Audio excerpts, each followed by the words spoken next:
Of course, the topic of conversation continues to be the tailings pond breach and how it's affecting the BC Caribou region. We have NDP Leader John Horgan on the line joining us now with the latest. Mr. Horgan, you have taken a tour of the area. Give us your assessment thus far. Well, it's very dire, certainly in Likely, the small community west of Williams Lake. I was on a boat touring Quesnel Lake, which is the pristine, spectacular, world-renowned lake here in the west, the eastern Caribou. The people living on the lake are concerned that the debris, in terms of piles, huge piles of forest, what used to be forest, now logs that have been, debarked, debranched, that look like they've gone through a mill, piled in some cases 30 feet high on the shoreline. And the mud in Hazeltine Creek, which used to be noticeable from the water, but you had to look for it. The mouth of that creek now is easily 50 meters wide, with gray mud and silt, and what the residents believe are materials from the tailings pond. We'll have to see how ministry officials respond to that at the mouth of the river. And then if you head up the river, we couldn't access the road. The Ministry of Forests has dug up the road so that people can't access the area. That's enraged local residents as well. It's their backyard, as you would imagine, and they want to be able to travel freely to see what's happened to their community. One of the big questions is the water quality. When are the tests going to come in? Any indication of when they're going to know what the status of the water is?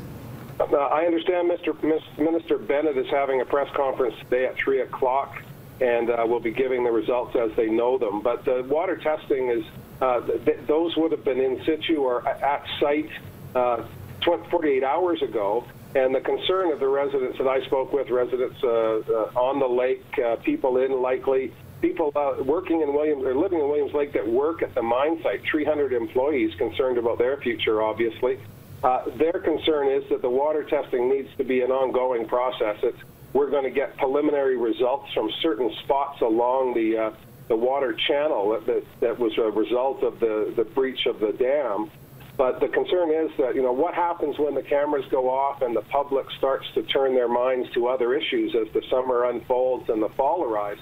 This is going to be an ongoing disaster for this community. And I think the people listening today and watching your program have to be reminded that this is not something that will go away in the next 2 or 3 weeks. This is going to be a challenge for the people in this region and the province for years to come.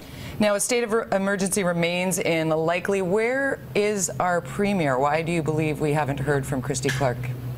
I don't know. I can't answer that. I have to give credit to Bill Bennett for showing up, but my concern about that is that he is the regulator. Mr. Bennett is the minister who was responsible for ensuring this didn't happen. I've heard nothing from the Minister of Environment. I know Ministry of Environment staff are on the ground now. There's an increase in activity from government representatives. But as we investigate this, I think that having the regulator investigate themselves is never a good idea. I asked yesterday for all documents to be made immediately public so that the residents here have confidence that the government officials are not looking at this with a jaundiced eye because they maybe didn't look as thoughtfully at documents that were coming through over the past year or 2 years or 3 years with respect to the state of play at the mine.